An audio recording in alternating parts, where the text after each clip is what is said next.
Hello friends, आज का केस study है एक लंबर डिस्क प्रॉब्लम के बारे में।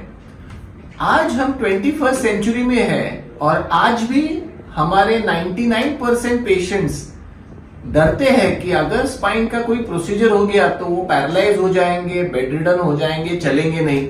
तो आज की केस स्टडी एक ऐसे ही इंटरेस्टिंग जेंटलमैन के बारे में है जिनके बारे में मैं आपको पूरी केस समझाऊंगा। तो ये है मिस्टर सुमित। ये है परभनी जिले से, जो महाराष्ट्र में है, और इनका एज है 28 इयर्स। इनको L4-5 में एक बहुत बड़ा डिस्क पीछे स्लिप होकर इनकी नर्व के ऊपर दबाव दे रहा था और इनको कमर से लेके राइट पैर में काफी दर्द था। ये पूरे टिल्ट हो गए थे ऐसे। इन्होंने सारी ट्रीटमेंट्स ट्राई की बट पेन कुछ कम नहीं हुआ और फाइनली इन्होंने डिसाइड किया कि एक एंडोस्कोपिक की होल स्पाइन सर्जरी करेंगे। 1 महीने पहले हमने इनका एंडोस्कोपिक सर्जरी किया, नेक्स्ट डे चलाकर डिस्चार्ज कर दिया और आज 1 महीने के बाद फॉलोअप के लिए आए हैं। पहले इनका केस समझ लेते हैं। So you can see at L4 and L5 इनकी यहाँ पे पूरी डिस्क बाहर आ गई थी और उसके कारण उनके राइट पैर को, अगर आप यहां भी देखेंगे तो this is a big disc fragment here. Right पैर को जो नर्व सप्लाई करती है उसके ऊपर दबाव था। तो सुमित से समझेंगे कि उसको क्या तकलीफ था और अभी कैसे लग रहा है। सुमित, मराठीत बोल, कसं वाटतंय तुला? सर खूप रिलीफ आहे, 100% रिलीफ आहे मला। एक 10 महिन्यापासून, लास्ट 10 महिन्यापासून माझा एक पाय ते नखापर्यंत पूर्ण दुखत होतं, हिप पासून ते नखापर्यंत। त्यानंतर म्हणजे रात्रीचं भरपूर दुखत, पण संध्याकाळी एवढा पेन होत होता की रात्री झोप पण येत नव्हती।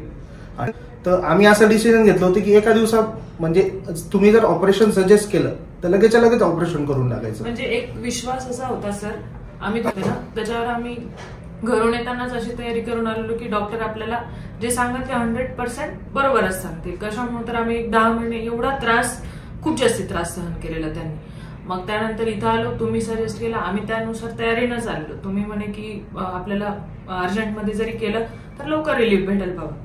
आम्ही लगेच ऍडमिट झालो। सर जी काही भीती होती ते आता लोकांना जर आम्ही सजेस्ट करायचं झालं तर असं सांगू की तुम्ही बिलकुल करा।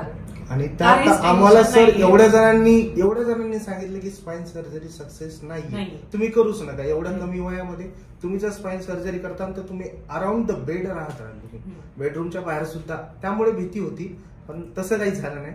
100% म्हणजे एवढा फरक पडलाय की मी टर्न सुद्धा होता येत नव्हतं। एका आडंगाव दुसरा आडंगाव व्हायचं म्हटलं ते सुद्धा होतं, जास्त त्रास होता। पण आता एकदम फायदा वाटतोय। 100%। तुम्ही काय म्हणजे मिसकन्सेप्शन्स आहेत स्पाइन सर्जरी बद्दल की हे झालं की चालता येणार नाही, फिरता येणार नाही। त्यातल्या त्यात एज कमी असल्यामुळे आम्हाला खूप जास्त भीती होती, पण कसं होईल। त्रास झाला का तुला ऑपरेशन झाल्यानंतर? सुद्धा नाही सर, कळालं पण नाही। ऑपरेशन नंतर काही वेदना वगैरे झाल्या का?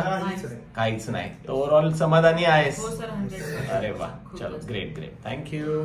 चलो thank you friends. So endoscopy I feel is a game changer because ये छोटे से इंसिजन से you can target the diseased area और आप नॉर्मल टिश्यूज को डिसेक्ट आउट नहीं करते। कट छोटा होता है, ब्लड लॉस एकदम कम होता है, इसलिए पेशेंट का रिकवरी काफी फास्ट होता है। थोड़ा चालून दाखव बरं आता। पहले इनका pre surgery was completely bend, now you can C is completely straight. नाही तर आधी पूर्ण वाकडा चालायचा, एवढा वाकडा होता सर, मी असं चालायचं। साइड